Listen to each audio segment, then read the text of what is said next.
Dès le début de la guerre, de nombreux soldats alliés britanniques et canadiens sont cantonnés dans la Sarthe, au Mans, à la chapelle Saint-Aubin. La Sarthe voit bientôt défiler les civils en exode, des Belges en particulier. Le sud du département devient alors une zone très passagère, la ville de La Flèche en particulier. Depuis la défaite française, on fuit devant la progression ennemie, vers Londres, pour rejoindre De Gaulle qui a lancé son appel le 18 juin, ou vers l'inconnu. Les élèves du Prytanée militaire de La Flèche abandonnent leur dortoir après les avoir vidés. Le train est pour eux le moyen le plus sûr de fuir. Ici et là, on construit des obstacles de fortune avec l'espoir qu'ils arrêteront les blindés allemands. Peine perdue. Puis, les exilés du nord de l'Europe cèdent les routes du département à l'occupant. Les Allemands progressent en France et atteignent la Sarthe. À La Flèche, comme dans de nombreuses communes, ils sont à la recherche de carburant pour leurs véhicules. Aussitôt arrivés, ils commencent les réquisitions qui marquent le début de l'occupation. Ils installent leur commandanture. Depuis la signature de l'armistice par le maréchal Pétain, le 22 juin 1940, le peuple français doit collaborer. Mais certains refusent et s'organisent en réseau pour résister. Dans le secteur de La Flèche, ces Français se rassemblent en plusieurs groupes, dont celui des jeunes. Au cours de l'occupation, nombreux sont ceux qui sont arrêtés, puis déportés vers les camps de la mort. Quelques-uns en reviendront pour raconter l'horreur. Partout dans le département, la vie sous le joug nazi s'organise. On s'y habituerait presque. Mais depuis Londres, les alliés de la France s'organisent pour libérer l'Europe. Au printemps 1944, Le Mans, sa gare, les usines qui l'entourent sont la cible de nombreux bombardements de la part des Britanniques. Ils ont pour objectif de paralyser la circulation de l'ennemi et son ravitaillement, ainsi que la production industrielle qui est passée sous son contrôle. Puis, c'est le tour de la gare de Sablé. Nous pilotions des P-47 au-dessus de l'Europe pour bombarder et mitrailler les cibles qui se présentaient. Le 21 mai 1944, nous avons décollé du terrain d'Ashford. Notre escadron était le 22e escadron de combat du 36e groupe de combat. Quand nous avons décollé pour attaquer en Europe, il y avait beaucoup de nuages bas et de turbulences. Nous sommes montés et nous sommes sortis des nuages et avons continué notre mission sur l'Europe. John attaque un train ennemi à la frontière allemande, mais son avion est touché par la flak au-dessus de Metz. À 14h30, il est obligé de sauter en parachute dans le secteur de Douillet-le-Joli et touche le sol à Mont-Saint-Jean. Je ne sais pas où l'avion est tombé. J'ai traversé les nuages et atterri dans un champ. J'ai enlevé mes chaussures. J'ai caché mon parachute dans les arbres en le couvrant avec des branches. Puis j'ai pris la route. Je n'ai rien vu, pas d'Allemands, rien.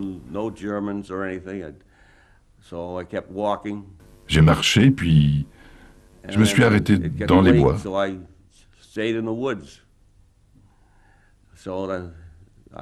J'y ai dormi.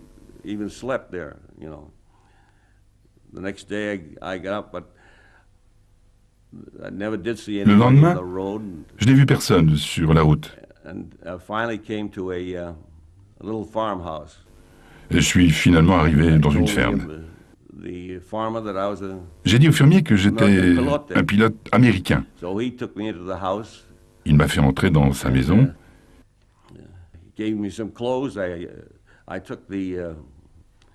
Il m'a donné des vêtements civils pour me changer.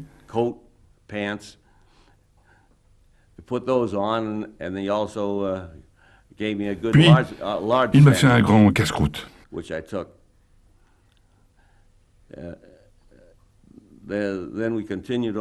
Après, j'ai continué sur la route.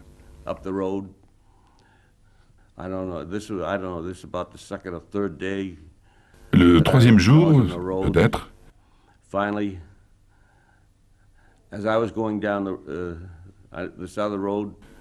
J'ai rencontré deux soldats venant vers moi.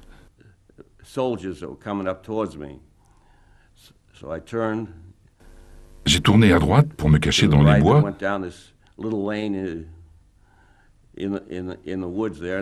En attendant que les Allemands passent. Mais ils ont continué vers moi.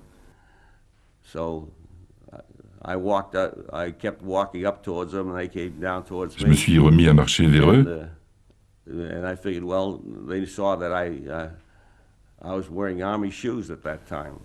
Ils ont vu que je portais des chaussures de l'armée, mais ils ne m'ont rien dit.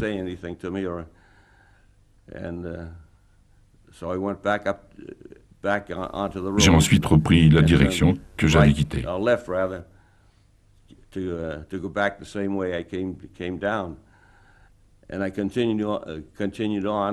J'ai continué jusqu'à ce que je trouve un endroit où passer la nuit. Le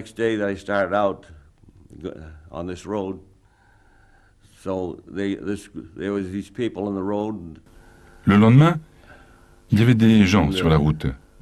Je suis entré avec eux dans la maison.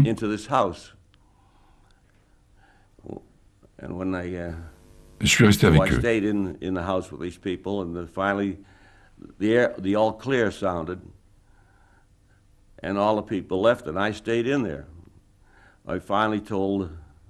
J'ai dit à ces gens que j'étais un pilote américain.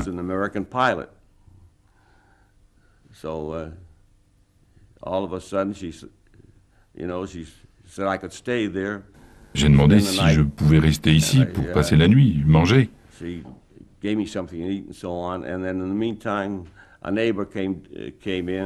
midi, une voisine est venue et a dit qu'ils allaient tenter de me fournir une carte d'identité.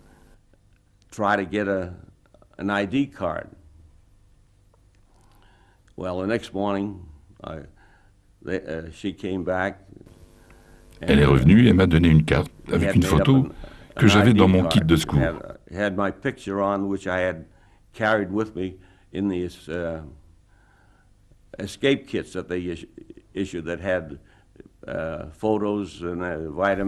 Nous avions aussi du sucre, si nous étions abattus, bien sûr.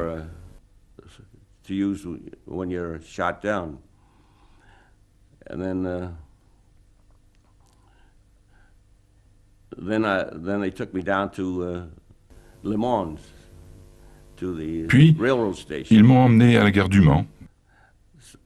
Ils m'ont acheté un billet et je suis resté à la gare jusqu'à ce que le train que je devais prendre arrive.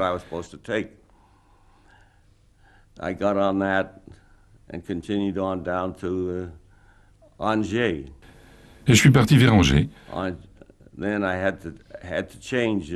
où je devais changer de train en achetant un ticket avec l'argent qu'on m'avait donné.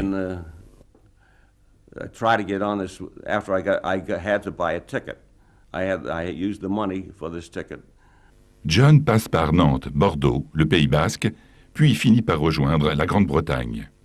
Toutes ces attaques aériennes préparent le terrain pour une opération d'envergure, le débarquement des troupes alliées en Normandie. Le 6 juin 1944 se déroule l'opération Overlord, tant espérée des Français. Mais combien de temps les Alliés mettront-ils pour atteindre la Sarthe ? Personne ne le sait.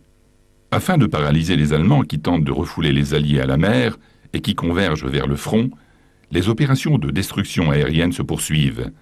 Le 12 juillet, le pont SNCF de Juillet est visé par les bombes américaines. Le 1er août 1944, la 2e DB appartenant à la 3e armée US du général Patton et commandée par le général Leclerc débarque dans la Manche sur la plage d'Utah Beach. Après quelques jours consacrés au rassemblement sur le sol de la patrie, enfin retrouvée, les 5000 véhicules et 15 000 combattants se mettent en mouvement vers le sud, en direction de la Mayenne et de la Sarthe. Le 6 août, le pont de Beaurepaire, sur la voie reliant Le Mans à Alençon, est bombardé par les avions alliés. Nous avons eu une première alerte aux environs du 7 ou 8 août. Et c'était au moment où les Allemands ont lancé une contre-attaque à Mortain, essayant de couper la 3e armée de ses bases. Finalement, cette contre-attaque a échoué Et nous avons reçu à ce moment-là l'ordre de nous concentrer au nord du Mans et d'attaquer plein nord en direction de Falaise, à partir de laquelle les Anglais, eux, descendaient plein sud. C'était en fait une manœuvre qui tendait à enfermer dans une nasse la 7e armée allemande. Le 8, les premiers chars américains entrent dans le Mans. Place de la République, ils sont applaudis par la population dont la joie explose. Enfin libre. Les Sherman ont été précédés par des tirs d'obus qui ont atteint les locaux occupés par l'ennemi. Les entrepôts sont en feu. Les civils se précipitent pour sauver ce qui peut l'être, les vêtements surtout, même vert de gris. En quittant le Mans, les unités allemandes incendient la gare et les convois qu'ils ne peuvent faire rouler, y abandonnant les wagons chargés de matériel. La trouée d'Avranches venait d'être faite et la division a été lancée dans la trouée d'Avranches. Alors l'état-major s'est organisé en un PC lourd et auprès du général Leclerc, un PC léger, dit PC avant, parce que le général Leclerc était impétueux, il voulait suivre les opérations au plus près, et dès les premiers engagements, c'est-à-dire dans l'engagement à partir du Dissous, à partir du Mans, le général Leclerc a galopé en tête et il lui fallait tout de même autour de lui un PC léger de quelques officiers de 2e bureau, ou deux de 2e bureau, 2 officiers de 3e bureau, un officier de 4e bureau, qui était moi, à ce PC avant, plus des transmissions, mais tout ça très léger, quelques véhicules, parce que le général ne voulait pas être retardé par un poids lourd que constituait le reste de l'état-major, qui suivait assez bien, assez vite, pour acheminer tout le monde, veiller à ce que tout se passe bien. Les Allemands battent en retraite en remontant vers le nord et détruisent le pont suspendu et le pont romain de Beaumont-sur-Sarthe afin de retarder la progression alliée. Le 9, à la chapelle Saint-Aubin, le général Leclerc passe sa première nuit dans le département. Nous avons passé la Sarthe sur 2 ponts au nord du Mans. Et à partir de ce moment-là, la division a été engagée. 2 des groupements de la division ont été engagés en direction d'Alençon.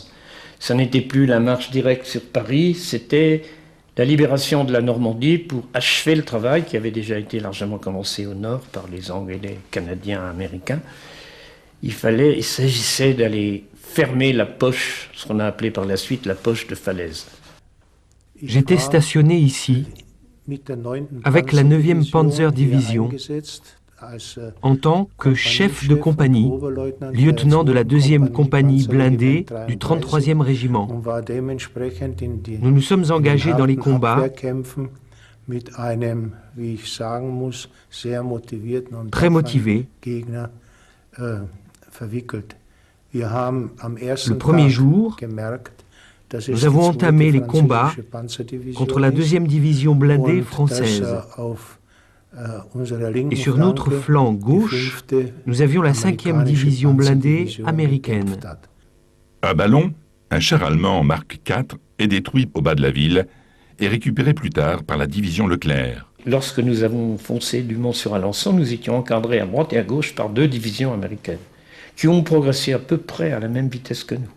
Le 9, en fin d'après-midi, les éléments de la 9e Panzer Division préparent leur défense autour de Marolles-les-Braaux, alors que la 5e DBUS doit prendre les ponts de l'Orne-Saunoise. Le premier jour, nous étions installés sur Marolles et Mézières, occupés après les combats au Sablon et à la Sonnerie. Les combats ont été très difficiles. Nous avons constaté ce premier jour que nous combattions la 2e division blindée française. À la Flèche, les Allemands sentent qu'ils sont perdus. Ils quittent le Britannique militaire en incendiant les bâtiments. La ville est enfin libérée par les Américains autour desquels se presse la foule en délire. La Normandie est un territoire qui est bocagé et qui, à l'époque, l'est encore un peu, mais beaucoup moins, était traversé par des petits chemins étroits, sinueux, biscornus, bordés de haies, de talus élevés, surmontés par des haies, souvent par des arbres, et découpés en tout petits champs. Et quand vous présentez avec un char à l'entrée d'un champ, en essayant de passer par-dessus un talus, ben vous avez en face, embossé, un 88 allemand qui tire le premier. Le commandant était Lauptmann Becker et nous appartenions au groupe de combat Streit. Le groupe de combat possédait aussi un bataillon de génie et seulement quelques canons d'artillerie et troupes. Et j'ai reçu l'ordre d'aller à Dangel. Nous avions la journée pour nous préparer. Nous sommes partis par Marolles, vers le sud, pour combattre n'importe quand, selon les rencontres. Nous n'avions aucune idée de l'endroit où était vraiment l'ennemi et où nous allions combattre. Et alors que nous progressions de Marolles vers Mézières, nous avons appris par des soldats allemands qui reculaient que des combats violents se déroulaient avec des blindés. Nous nous sommes rassemblés au sud de Mézières, où nous avons décidé de mettre en place une zone de défense. Nous disposions d'1 heure pour ça, de 8 à 9 heures. Le combat dans ce genre de terrain est beaucoup plus favorable à la défensive qu'à l'offensive. Et dès les premiers combats de Normandie, on l'a vu pour le sous-groupement qui était à ma droite, le sous-groupement de mon camarade commandant Maingenet, auquel j'avais confié une de mes compagnies. Au premier combat, ils ont perdu 4 chars et 2 lieutenants, Zegrovski et Darkan, ont été tués. Après, il y a eu des combats d'infanterie où nous sommes aussi intervenus avec nos chars.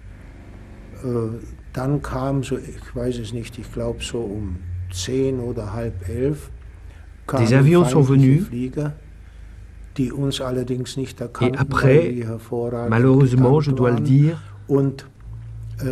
sont arrivées les troupes françaises qui ont eu des pertes. Je pense que 2 véhicules ont été détruits, un Sherman et un autre véhicule. Puis ces combats se sont poursuivis plus loin. Alors la campagne de Normandie nous a permis également de nous apercevoir que l'aviation américaine était quelque chose de sérieux. En particulier quand nous avions affaire là-bas à une Panzer allemande qui était la 9e Panzer. Et les Panzer, les divisions allemandes blindées étaient du sérieux. Elles étaient armées avec des chars Panthère et des fantassins également sur des engins lourds. Et tout ça, c'était pas de la rigolade. C'était une division fraîche qui avait été maintenue longtemps à Nîmes, je crois, et qui est arrivée sur le front normand peu de temps après. Et qui a été renforcée assez rapidement sur notre gauche par 2 autres Panzer. Mais nous avons eu affaire surtout à la 9e Panzer.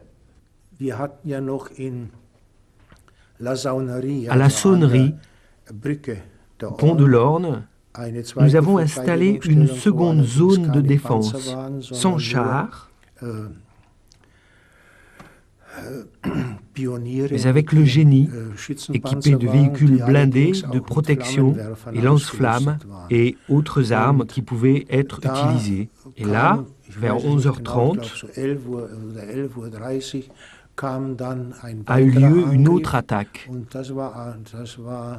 avec le groupe de combat de Massu. Maingenet était au Sablon et Massu avait plutôt combattu à la Saunerie. Puis, il y a eu ce combat d'infanterie où les 2 côtés ont eu des pertes importantes. Une compagnie blindée légère française a été attaquée, un char étant détruit au lance-flammes, puis 2 autres, et un autre char par un canon anti-char. Et c'est donc une de mes compagnies, la 6e compagnie, qui s'est emparée du pont de la Saunerie pour permettre au sous-groupement Magenais de reprendre son axe. Ensuite, dans une marche relativement ordonnée, nous sommes repartis vers Marolles. Au pont sur l'Orne, pont d'Eff, nous avons laissé 3 chars par sécurité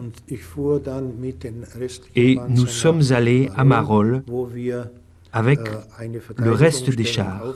Nous y avons installé une autre zone de défense où nous avons été violemment attaqués vers 16h30. La bataille de Marolles se déroule au prix de lourdes pertes, du côté américain surtout, car les blindés allemands se sont mis en position défensive pour les prendre en tenaille. Les ponts sont les objectifs prioritaires de ce secteur. Plusieurs Sherman sont détruits autour de la ville, puis des half-tracks. Dans la ville, un Mark IV est détruit, mettant le feu aux maisons. Puis, il est tracté par les Américains.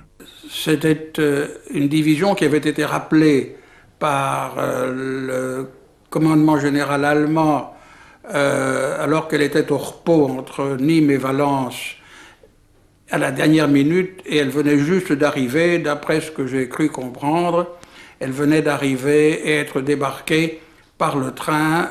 En ce qui concerne l'unité qui nous faisait face, elle avait débarqué à Marolles-sur-Bro, à Marolles-les-Bro, je crois. Dès le 10 août, les canons automoteurs français de 105 mm entrent en action, arrosant de leurs obus les positions allemandes. Les tireurs sont guidés par radio selon les résultats transmis par les avions d'observation de l'artillerie, les Piper Cub dont est dotée la division. Le bombardement est particulièrement intense. Alors, dans la Sarthe, nous avons été engagés probablement les premiers de la division, le 10 août 1944 au matin, au nord du Mans et au sud d'une localité qui s'appelle maintenant Mézières-sous-Pontoin et qui s'appelait à ce moment-là Mézières-sous-Ballon. Et nous avons rencontré là les éléments de retardateurs qui s'étaient fortement implantés et positionnés au sud de Mézières, de la 9e Panzer allemande. Alors je suis parti avec ma compagnie,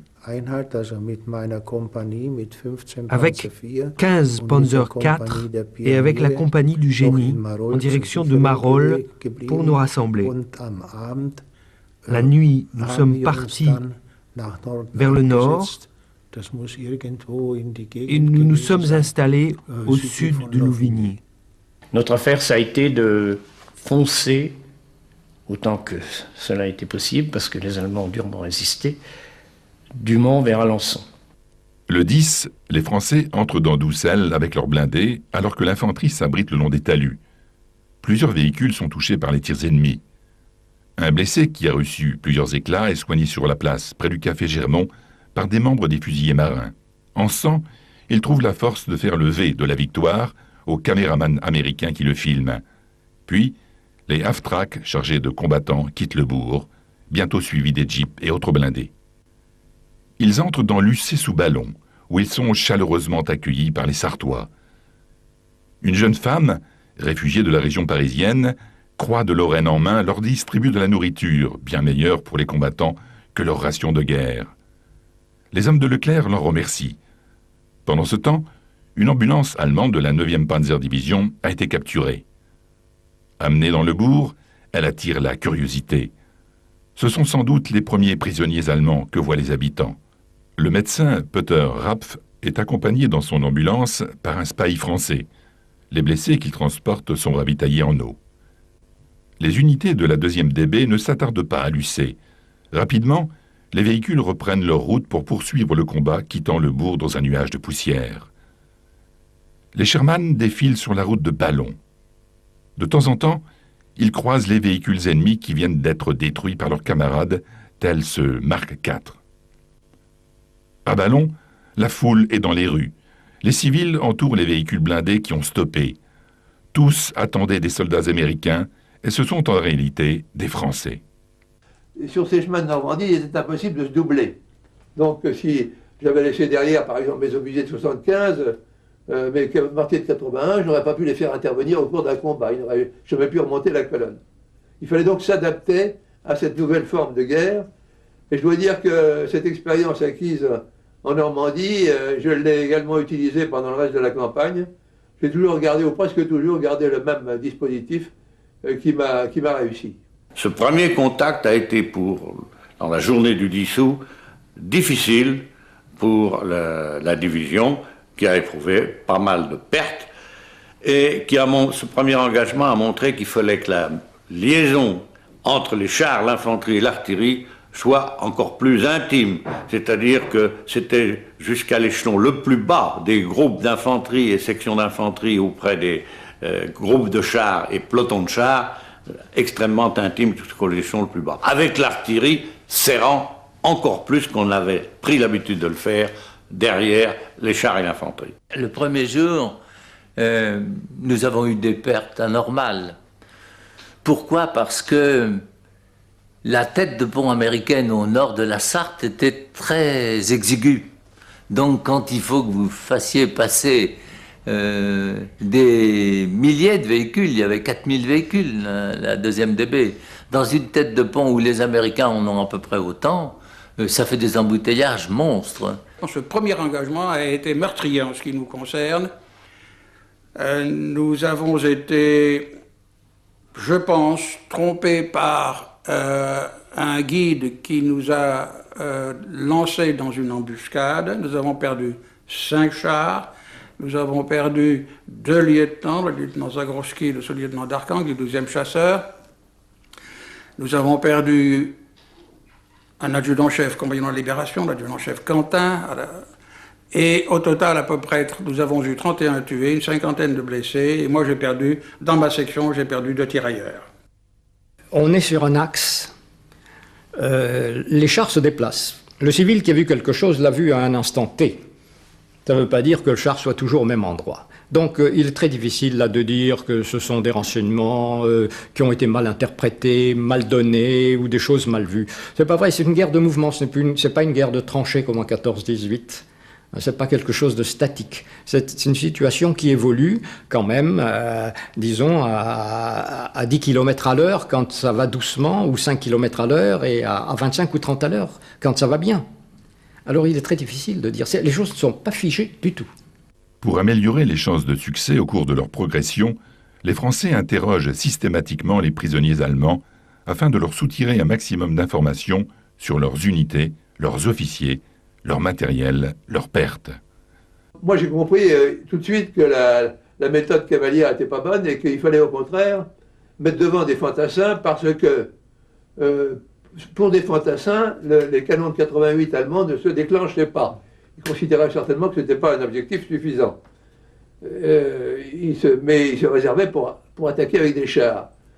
J'ai donc pris très rapidement un dispositif qui a mis en avant ma section de mitrailleuses, la section de reconnaissance sur Jeep, fortement armée, avec 2 mitrailleuses, une mitrailleuse légère de 30 et une mitrailleuse de 50 arrière, un Panzerfaust, et monté par quelques fantassins d'élite en renfort, soit sur les Jeeps, soit même sur un petit 4x4, pour se glisser en avant de la colonne, le plus subrepticement possible, sur les côtés, sur les bas-côtés des petits chemins, jusqu'à ce qu'ils perçoivent la proximité de l'adversaire. Et qu'à ce moment-là, soit ils nous la fassent connaître par radio, soit ils déclenchent, quand c'était possible, ils déclenchent leur propre feu quand ils tombaient nez à nez avec des Allemands qui n'avaient pas encore tiré avec le canon de 88. Et aussitôt, en même temps, j'ai utilisé mon artillerie devant. Et ce jour-là, il y a eu un moment où nous avons, le général Leclerc ayant voulu aller sur tout le front successivement pour voir un peu comment ça se passait, a remarqué un endroit où il y avait 5 chars de chez nous touchés à la queue leu-leu. Vraiment, les gens n'avaient pas manœuvré, n'avaient pas combiné le tir courbe sur les armes anti-chars et le tir tendu des chars. C'est la faute contre l'esprit qu'il ne faut pas faire. Là, le général Leclerc est sorti de là en feu. Et puis, à un autre moment, nous avons entendu à la radio qu'un capitaine du 12e cuirassier manœuvrait très bien et avait trouvé le trou dans le dispositif allemand. Et il utilisait son artilleur, il félicitait ses chefs de peloton, enfin tout se passait, ça baignait dans l'huile. Et le général Leclerc se disait, ça y est, on va trouver le trou avant la fin de la journée et que les Allemands ne s'attendent pas à ce que je les laisse dormir. On foncera là-dedans pour aller jusqu'à Alençon. Et puis tout d'un coup, alors que j'avais mis les haut-parleurs assez forts pour que le général Leclerc puisse entendre sans même prendre un écouteur, on entend des rafales, un coup de canon, du bruit, et une voix un peu affolée dit « Le capitaine est blessé ». Et puis après, une autre voix dit « Le capitaine est mort ». Et aussitôt, le général Leclerc, par un autre réseau de communication, fait demander quelle est la réaction du détachement, qui est pris par un lieutenant quelconque. Et l'autorité la plus élevée, dont je tairai le nom, dit « Eh bien, il se replie pour revenir vers moi. » « Comment ?» dit le général Leclerc. « Mais on avait trouvé le trou dans le dispositif. Il faut au contraire continuer, attaquer. C'est désastreux d'avoir perdu ce capitaine qui manœuvrait si bien, mais puisqu'il a fait la moitié du travail, il faut continuer. » Et finalement, moi je m'arrange pour qu'il ne soit pas trop mêlé sous prétexte que les liaisons ne sont pas très bonnes. Et j'essaie de lui fournir un compte-rendu à peu près complet de ce qui se passait, mais finalement, eh bien, les détachements de tête avaient abandonné des positions qu'ils avaient conquises sur les Allemands pour se replier sur leur chef. Alors là, le général Leclerc a voulu y aller dans la nuit. Et nous l'avons empêché quand même. D'abord, il n'avait pas dormi la nuit d'avant, il fallait quand même qu'il se repose. Et on s'est dit, qu'est-ce qu'il va faire de plus? Rien, le mal est fait. Bon. Donc, mais alors il a déversé toute sa mauvaise humeur en disant que cette division était un peu une déception pour lui. Et puis comme toujours chez le général Leclerc, quand il y avait un moment de, comment dirais-je, de difficulté, il y avait la réaction. Aussitôt, vous allez réveiller Guilbon, vous allez réveiller Repiton, et ils vont partir tous les deux voir les commandants de groupement de tête. Et leur dire que si demain à midi ils n'ont pas atteint leurs objectifs, je les renvoie à Cherbourg. Et les capitaines commandants qui n'auront pas atteint leurs objectifs passeront le commandement au lieutenant premier. Exécution.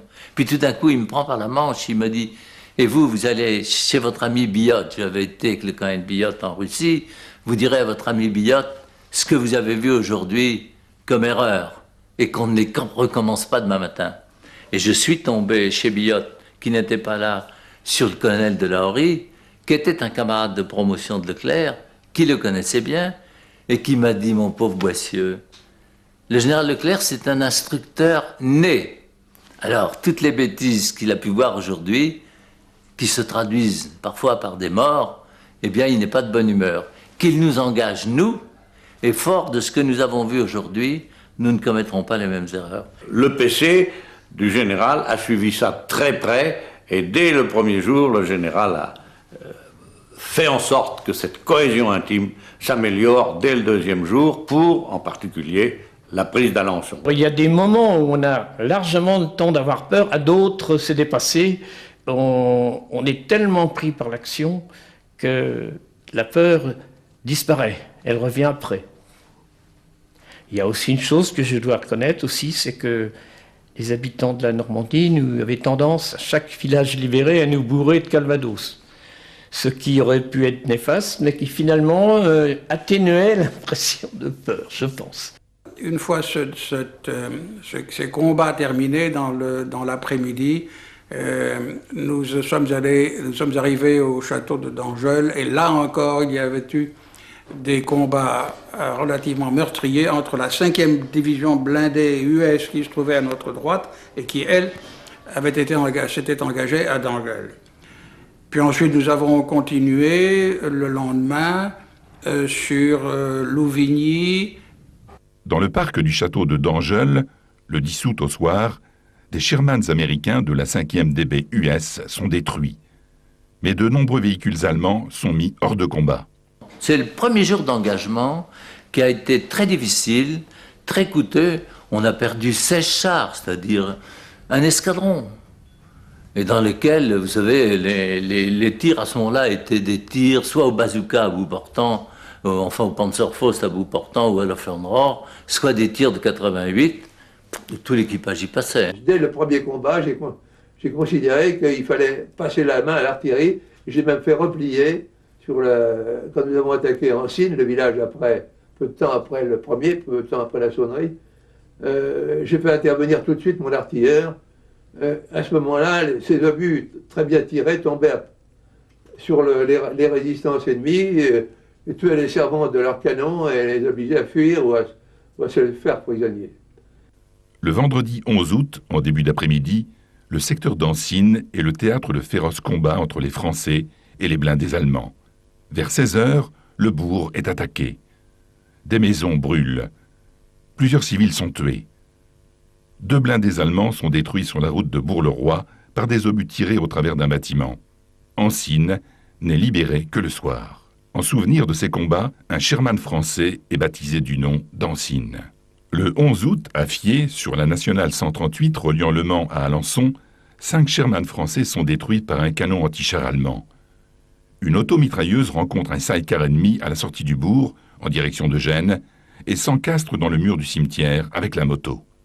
Vers midi le 11 août, à ce moment-là, nous avons vu arriver le général. Et le général n'avait pas l'air content. Il n'était pas découragé, ce n'est pas son genre, mais il était presque exaspéré de voir que, justement, les gens en dessous de lui l'étaient découragés et que peut-être on n'allait pas aboutir. Il y avait eu des pertes importantes au niveau de Fiers et de Rouessé-Fontaine, où 2 escadrons de mon régiment, le 12e cuirassier, avaient été engagés, avaient eu beaucoup de pertes. À ce moment-là, le général a créé ce qu'il a appelé le sous-groupement Rouvillois. Rouvillois étant un commandant du régiment, camarade de promo. Et il nous a lancés en direction de Bourg-le-Roi. L'escadron Noël, dont je faisais partie, je commandais l'un des pelotons, a reçu mission de s'emparer de Bourg-le-Roi, ce qui a été réalisé par mon peloton et par celui du sous-lieutenant de Colombel, qui connaissait bien la région et tout le terrain. Bourg-le-Roi a pu être libéré sans perte pour nous, avec destruction de plusieurs engins allemands. À peine à Bourg-le-Roi, nous avons vu arriver le général, qui était moins furieux que vers midi, et qui a eu peur qu'on ne fonce pas assez vite vers le nord. Ce qui fait qu'on m'a envoyé à un village qui s'appelait Chérizet, à 3 km, je crois, au nord-ouest de Bourg-le-Roi, où là, les habitants m'ont dit « 3 panthères viennent de s'en aller ». En fait, ces panthères n'étaient que des marcates, mais pour nous, ça ne changeait pas beaucoup le problème. Et donc, je me suis dit, je ne vais pas perdre une minute, je n'attendrai pas l'ordre de personne, je fonce vers... Ils ont dit, ils sont partis en direction de Champfleur. J'ai voulu prendre les Allemands en flagrant délit de retraite ou d'installation. Il s'en est fallu de peu que je ne réussisse. Je n'avais que 4 chars, l'un étant en panne de terrain. J'aurais dû en avoir 5. J'ai donc partagé mon peloton en 2 groupes de 2 et j'ai dit, compte tenu du moral des gens, compte tenu du fait que c'est le premier combat que nous abordons, je me dois de montrer l'exemple et d'être en tête plutôt qu'en soutien. C'est ce que j'ai fait, pensant donc attirer de cette façon sur moi le maximum du danger. Je l'ai fait, mais malheureusement, j'ai échappé au danger tout seul avec mon char et derrière moi, 3 chars se sont fait démolir, avec des pertes douloureuses pour nous. 6 hommes ont été tués et 3 blessés. J'ai organisé ma manœuvre d'une façon qui était certes audacieuse. J'ai appelé quelquefois cette manœuvre une charge à la polonaise. J'allais connaître la Pologne beaucoup plus tard, mais j'avais comme une prescience de ce qui allait m'arriver. Et j'avais toujours dans l'esprit la fameuse charge de Samosierra qui avait permis à Napoléon de rentrer dans Madrid. Donc mon char était atteint le premier, mais à un endroit qui ne l'a pas arrêté. Le 2e char derrière moi a été atteint dans la tourelle et a été immédiatement arrêté. Et les 2 autres chars, qui étaient assez loin probablement, parce que je ne pouvais pas regarder tellement en arrière, la visibilité ne me le permettait pas, la poussière non plus.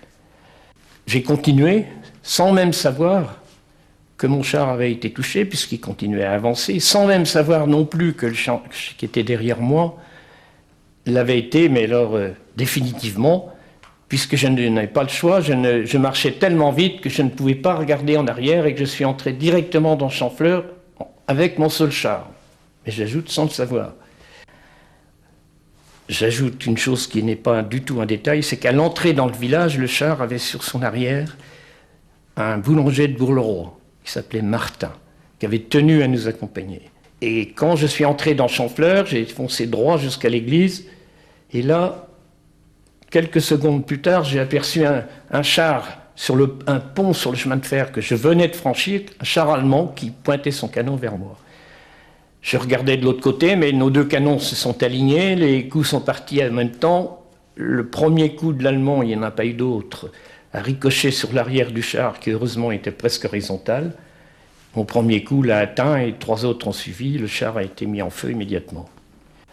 Voyant ça, j'ai pensé qu'il fallait continuer.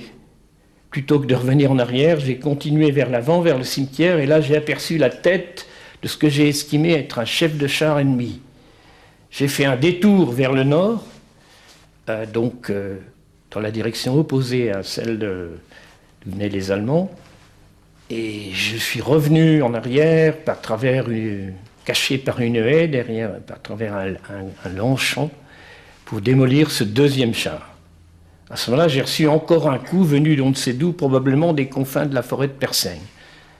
À la fin, donc, replié dans mon fourré, je me suis expliqué tant bien que mal avec cet avion d'observation, et j'ai vu à ce moment-là mes chars qui brûlaient. J'ai compris à ce moment-là à quel point mon succès avait été payé cher.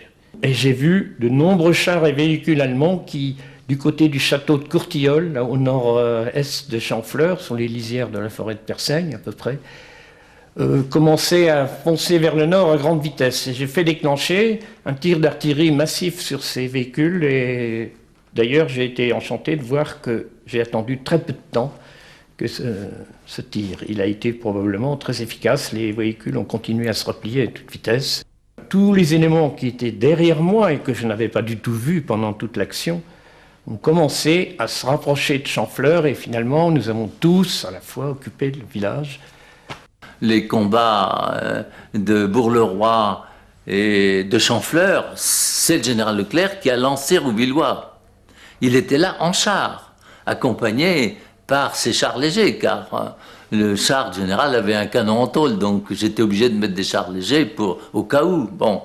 Et il a assisté au combat de Bourg-le-Roi et au combat de Chanfleur, assis sur une chaise à califourchon sur la place principale, en félicitant Rouvillois qui a remarquablement dégagé ce jour-là. Et puis, tout le monde était fatigué, et le général Leclerc a décidé de mettre son PC avant et celui de Diot côte à côte, de façon à pouvoir saisir une opportunité, si elle se présente, de prendre Alençon, même de nuit. Mais comme on n'avait pas dormi la nuit d'avant, que la journée avait été très fatigante et très chaude, le général Leclerc demande à se coucher sous sa tente et qu'on le laisse tranquille. Et tout le monde pousse un ouf en disant, bon, d'abord, le général Leclerc se repose, et deuxièmement, pendant ce temps-là, on fait aussi un petit peu la pause, et la plupart des gens se lavaient, etc. Puis les Allemands commettent l'erreur capitale de tirer avec des mortiers sur ce petit bois où se trouvait le PC du général Leclerc et de Diot. Où nous étions dans un pré, nous étions, si vous voulez, avec l'état-major du groupement tactique Diot, le GTD, dans un pré, et il était à peu près 1h du matin lorsqu'on a été réveillé par des obus qui tombaient. Je dormais d'un côté de ma Jeep et le colonel Repiton de l'autre. Et nous avons été obligés de déguerpir, car il y avait des véhicules qui flambaient, et ça a été très désagréable, parce que vous êtes pris là, vous ne pouvez pas faire grand-chose.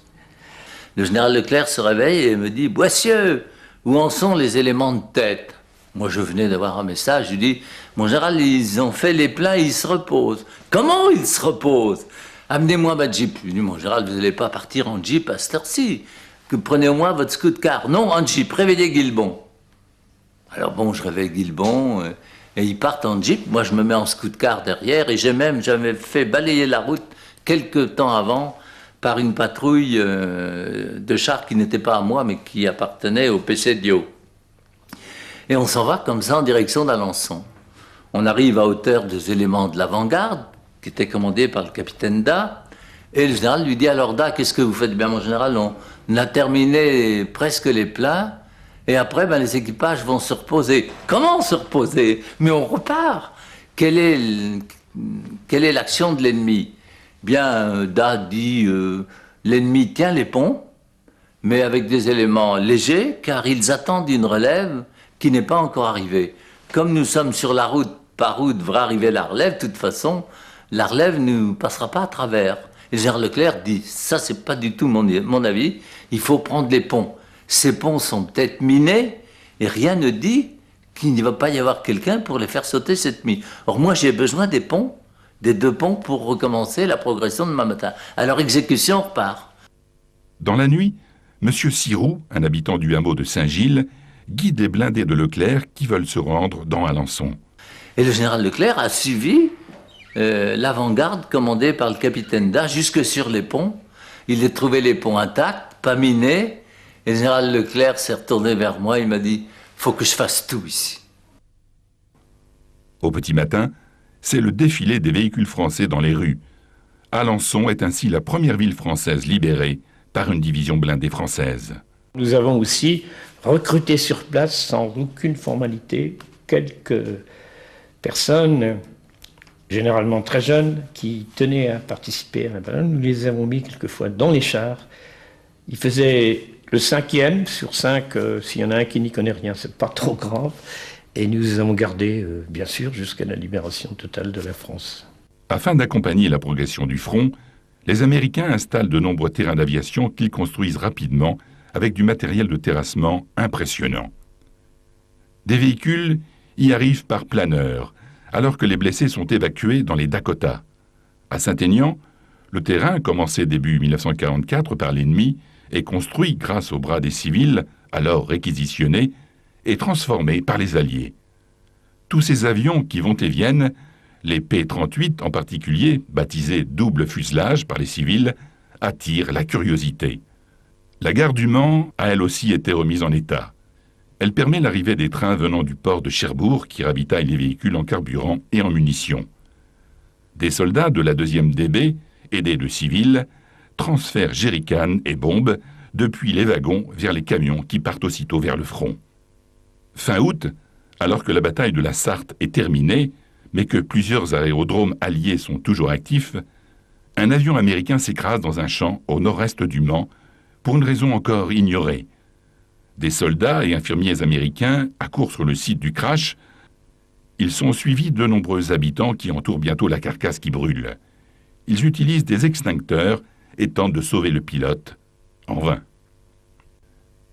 Les combats pour la libération de la Sarthe n'ont duré que 4 jours. Mais les victimes civiles et militaires, amies ou ennemies, sont nombreuses. Les voies ferrées, les ponts et les bâtiments agricoles ou d'habitation ont subi les bombardements et portent les traces de cette guerre.